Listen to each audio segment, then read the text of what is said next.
Bonsoir, bienvenue sur ma chaîne. Ici, vous découvrirez des histoires captivantes, apaisantes, parfois mystérieuses, parfaites pour vous accompagner vers le sommeil ou une douce sieste. Installez-vous confortablement et laissez-vous transporter par ce conte magique. Les histoires du soir sont là pour illuminer vos nuits et éveiller votre âme d'enfant. Si ce conte vous charme, laissez un like, partagez vos impressions en commentaire et abonnez-vous pour ne pas manquer les prochains. Il était une fois un jeune garçon qui disparut de la vie de ses parents, temporairement.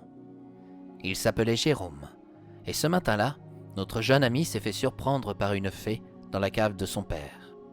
En effet, celui-ci demeurait dans une période où il aimait découvrir des choses qui ne lui étaient pas autorisées, comme goûter aux différentes bières constituant le fabuleux trésor de son papa.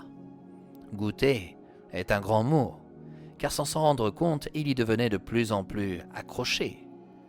Mais il savait qu'il ne devait pas en abuser, au risque de revenir complètement ivre. Pourtant, les bouteilles se vidaient jour après jour. Ce n'était pas encore l'été. Son père ne s'était pour le moment aperçu de rien. La fée, en découvrant sa bêtise, décida de le métamorphoser en loup. Jérôme n'eut pas d'autre choix que de quitter la ferme de ses parents. Son papa avait horreur des loups.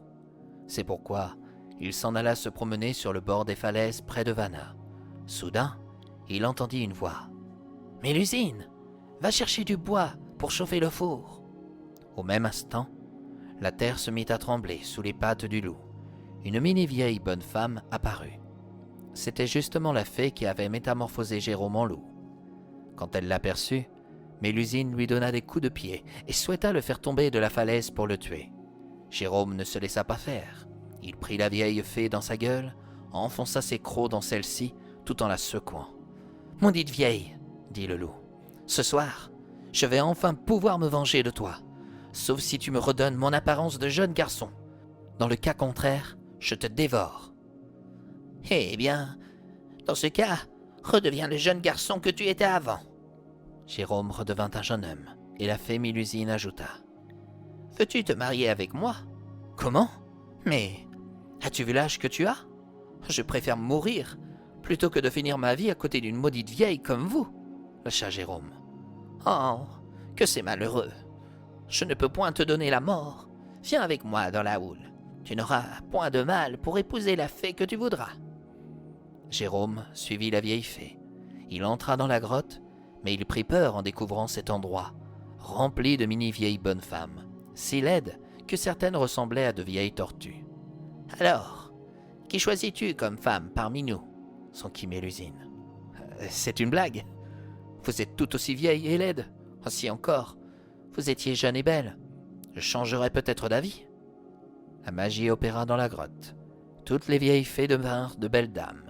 Elles étaient apparues laides pour faire peur au jeune garçon. L'une d'elles s'approcha de lui et déclara « Bonjour, Jérôme. Je m'appelle Torchette. Contrairement à notre reine, je peux percevoir que tu n'es pas si vilain que ça, puisque tu ne l'as pas tuée lorsque tu la tenais entre tes crocs de loup. En effet, j'aurais pu la tuer, mais je ne suis pas un assassin. C'est pourquoi, au nom de toute notre tribu, je te permets de choisir les dons que tu voudras. Ils te seront accordés. Et plus jamais nous te ferons de mal. Vraiment ? Oui. Dans ce cas, j'aimerais devenir le roi de la bière. Le roi de la bière ? C'est-à-dire ? J'aimerais avoir la faculté de créer n'importe quelle bière pour faire plaisir à mon père, ainsi qu'à toutes les personnes que j'aime. Accordé. Rien d'autre ? Si. J'aimerais pouvoir en boire autant que j'en veux, sans finir défoncé, comme la plupart des Britanniens. Je souhaite que l'alcool n'ait aucun impact sur ma santé. En tant que roi de la bière, cela ferait mauvais effet si c'était le cas. Autre chose, j'aimerais aussi avoir des vêtements et de l'argent pour toute ma vie. » De sa baguette magique, la fée Torchette réalisa tous les souhaits de Jérôme, mais elle le mit en garde quand elle lui remit un tourteau de pain. « Ce pain, tu dois le garder pour toi. Si tu en partages une seule miette avec qui que ce soit, tout ce que tu as reçu de nous disparaîtra.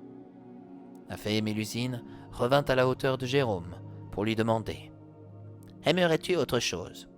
Retourner chez moi le plus vite possible. C'est comme si c'était fait. » En un claquement de doigts, Jérôme retrouva la maison de ses parents. Or, quelques années s'étaient écoulées. Il n'avait plus 15 ans, mais le double. Bah, au moins, j'aurais évité de passer par la crise de l'adolescence, se dit-il. Quand il retrouva ses proches, pour eux, c'est comme s'il n'avait jamais disparu. Son père tenait à la main une bière. Dessus, il y était écrit « La fée Torchette ». Celle-ci fit d'ailleurs un clin d'œil au jeune homme. « Mon fils, cette bière est vraiment excellente. Ah, j'ignore où tu vas trouver toutes les nouvelles recettes, mais avec un tel talent, je ne m'étonne plus que l'on te surnomme le roi de la bière. » Et c'est ainsi, mes chers amis, que nous arrivons à la fin de cette histoire. Parfois, c'est en imposant trop d'interdits aux enfants qu'ils finissent par accomplir ce que l'on n'aimerait pas. Pour ce récit, le père de Jérôme eut une énorme chance. Mais dans notre vie, il demeure nécessaire à laisser un enfant vivre ses propres expériences, tout en lui inculquant les dangers à éviter pour rester en sécurité, les règles à respecter pour demeurer en harmonie avec le monde qui l'entoure. Et surtout, garder en tête que le bonheur ne s'obtient qu'en gardant un esprit sain dans un corps sain.